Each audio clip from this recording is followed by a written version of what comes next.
Hey, what's up, everybody? How do you do? I hope you're doing well. Today, we're going to get started on the G.I. Joe Classified Arctic Bat. Yes, I have them a little early, obviously before a date, and that is because CMD Store had them in stock. I bought five. I'm going to show you two here in the video, but I did five. I bought five because, well, I army build. So, what's the point of not having army builders for photos? So I said, why not? Yeah. So here we are with it. Gonna review it early. At first I wasn't going to, but now I'm going to. So let's get started because it's awesome. I chose to leave them naked, but then have the two alternative scopes here, so you can see our new mono eye scope looking like a Zaku, and then we have our visor look. Both are really nice, but it's up to you, depending on how you want to customize your Arctic bat. So let's get started. It doesn't matter which one I choose, but here we are with our look, and as you can see here, we have our standard bat articulation, but not the standard necessary look. We have a nice different paint job. We have these extra padding parts here. We don't have the one holster on the line. We have these Arctic look here, and we have these extra shoulder pads as well, which can move with the arm or without. So they can move freely. That means you can also take them off. We also have this nice coat up here, which Arctic polarized here on the top of our helmet. That also looks really good. We have this clear blue, so that means for those of you with those visors, the customized ones, you're in a good spot right now because that's going to look utterly fantastic. As far as articulation, nothing is taken away. You might hinder a little, but this is soft plastic, so it can move up. But let's go over it anyway. Here we are. We can move up. I do think that the neck is elongated a little bit more than our usual look. So look at that. We can look down as well. We can go side to side, and we can tilt. It's very good that robots are able to do this because, it wouldn't feel right. Now, what I am starting to notice is maybe, so as you can see here, right, this is a little loose, and I'm not sure if this is because I got it from Canada and it's a QC issue, or it's just an overall QC issue. So as time will tell, when this comes out later, we'll be able to tell. Mine's not loose anything, but you'll notice the easy gappage. So please pay attention. My left arm also doesn't lift all the way up on this one. So let's double check it on this one. So yeah, it seems like it's a tough bet here. Meanwhile, on this one, the right arm has some issue. So I want to keep that in mind. I'm going to try to heat them up afterwards and hopefully give you an update. I'll try to put it towards the end of the video before I start photos. Right? So as you can see, we have all of that. We have our beautiful double joint, as you can see here. Ab crunch. As you can see here, it's pretty decent on its own, but with our legs moving down, right, with our drop down, as you can see, we can get that far. As you saw here, we have our drop down technique, right? We have a thigh swivel, and we have a beautiful double joint, which, as you can see, the softer plastic allows me to wiggle and break out of things very easily. We have a boot swivel and a generous ankle pivot. So that means posing these guys up won't necessarily be an issue. You're just going to have to be careful with the amount of stress you're going to put on your plastic. The only thing I'm actually worried about after doing this on camera is going to be the simple fact that I'm worried that my arms don't lift up. And I'm not sure if that's a plastic, like an excess plastic thing, or just an overall issue. So as you can see here, getting posed up with bats, necessarily just out the box, not really an issue. So there we have that, right? Looks really, really good. Now, accessory wise, this is where it gets fun because they do have some stuff that is different. One of those is being our new mono eye look, right? I love this new sculpt, accessory wise. This looks utterly fantastic and brings a completely different vibe to the bats. Now, if you read the Larry Hama G.I. Joe stuff, this is actually the perfect sculpt for his cyborg ninjas as well. So, my boy Plastic Pixel already posted it in Marauder Robin's G.I. Joe group, but me and him talked about it, and this is definitely a really cool revanched ninja look, especially like that of a captain or a Mark III model and up.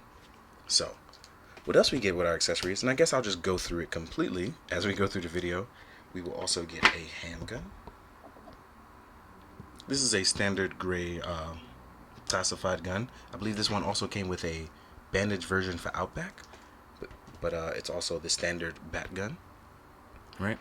As you can see, you saw the mono head. We do get several chest plates. One of them being is a snow insigniaed Cobra design, right? We will also get a broken one. A broken one has damage built into it and a crack at the top and at the bottom left corner, right? And then we have our cool Arctic plate version for extra ammo, storage, things like that. And I actually really like this look on them. This one tabs in just fine. You just gotta be careful when you are bending, like I had my character just now.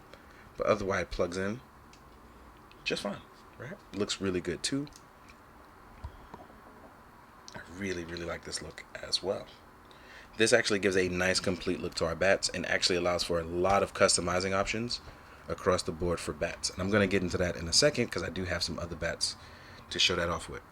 Next up, you'll get your standard backpack. Because there's not much to swap with this, there's also a ice-breaking chainsaw. Problem is, no place to really store it unless you're swapping arms, because when you try to plug it in, it does not plug in. But let me try right here. Technically, you can plug that part in right there, right? So technically, you can plug it in through the top part, which I don't believe that's supposed to be a gas exhaust. So I don't think that's supposed to work that way. But if you want to plug that in there to make that work, that is up to you. Next up, you will also get a sniper rifle. Now, almost all of mine came warped out of package. You do get a bipod as well. And the warpage is easy to fix. You just got to heat it up a few times. But even on top of the rifle, you will get a silencer, which I thought was pretty cool. Oh, I had it the wrong way. Ooh, let's turn you around. So you'll also get a silencer, so that way you can snipe freely in the Arctic with it. Oh yeah, by the way, you can also open this up and remove these. So this is actually pretty cool that you can remove the magazine that way. I didn't actually expect that. I did that. I found that by accident, actually. So that's also pretty cool. Now, next up, we're going to take a second to see what it's like next to other bats, and then we'll jump into the size comparison. Hello, and welcome to the Bat Program. Don't mind me. I'm just goofing now. So here we are with some other bats. Let's pop them up in there. That one is the Crimson Guard one. Here's one of my personal childhood favorites, which is Python Patrol. Right. Let's get a little extra Lloyd up in there. And then here we are with the normal bat. Now, only thing that's left now, I believe, is going to be blue bats. If I remember correctly, is blue bat and then maybe toxic force bats. No, but then they can make up anything because there's 1,000 different subdivisions. So let's have some fun with it. Now, I do want to try out this plate on these guys, right? So let's pop you here first. Let's see if the plate fits.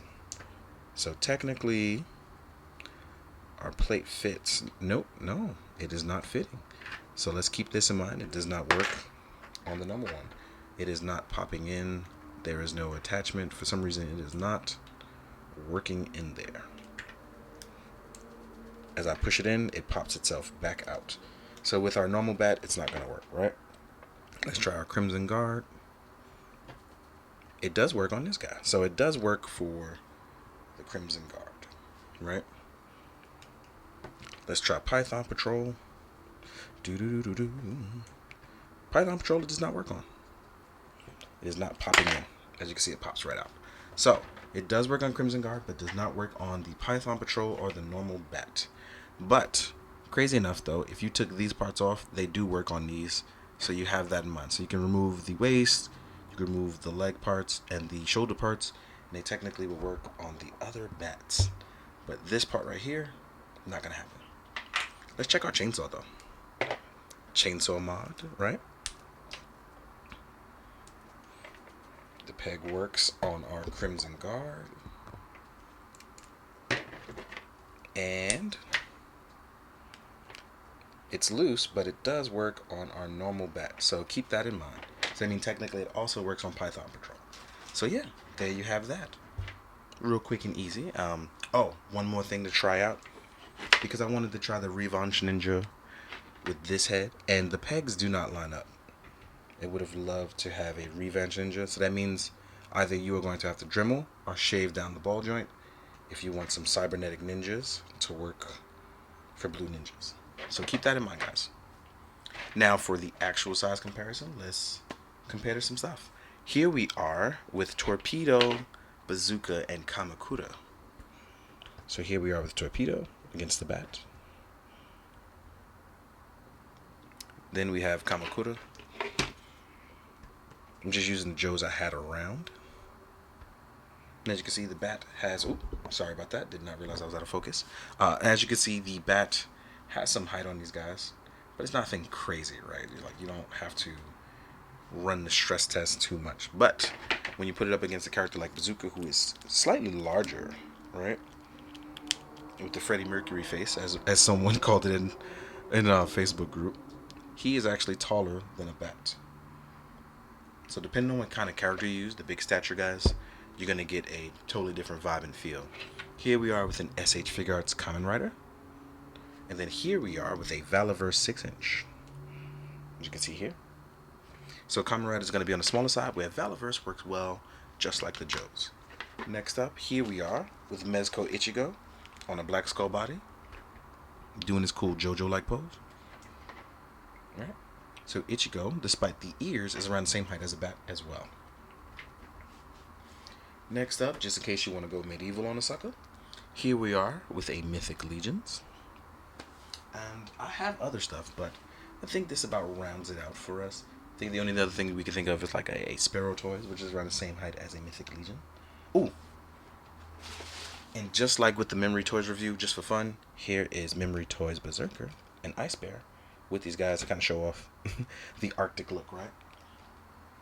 Want to make sure I threw that in there. But thank you guys so much for watching. Thank you for enjoying. I hope this has been mostly enjoyable, as a lot of us just are getting toys and enjoying ourselves, and it's kind of the fun of all of this. Bonus, here's a Marvel Legend. I totally forgot to throw a Marvel Legend in there. Yeah. But yeah, it's been fun just playing with toys again, and it's been extremely busy. That's usually my June and July, and I've also been unwell, so I'm trying to get back to 100%. So having fun does help and heighten spirits. So yeah, thank you so much for watching. Thank you for enjoying. Thank you for being patient as I upload 8 videos and disappear for 15 days, because life kind of gets in the way. So for real, thank you. And as always, please be good, do good, drink your water, guys. Later.